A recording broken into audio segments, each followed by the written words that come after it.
بسم اللہ الرحمن الرحیم۔ حضرت سیدنا عبید بن شریح جرہمی رضی اللہ تعالیٰ عنہ کو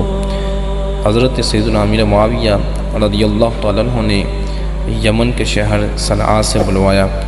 اور ان سے ماضی میں ہونے والے جو رونما واقعات تھے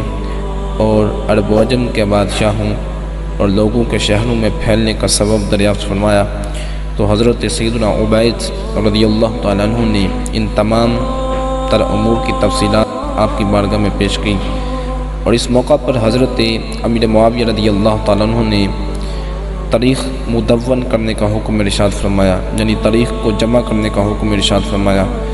یہی وجہ ہے کہ حضرت سیدنا عبید رضی اللہ تعالیٰ عنہ نے تاریخ کی تدوین کا کارنامہ اس سر انجام دیا، اور آپ رضی اللہ تعالیٰ عنہ نے کتاب الملوک و اخبار الماضین لکھی جو تاریخ کی سب سے پہلی کتاب ہے، اور پھر کتاب الامثال تصنیف فرمائی، اور حضرت سیدنا مغفل بن حنظلہ ذہلی رحمۃ اللہ تعالیٰ جیسے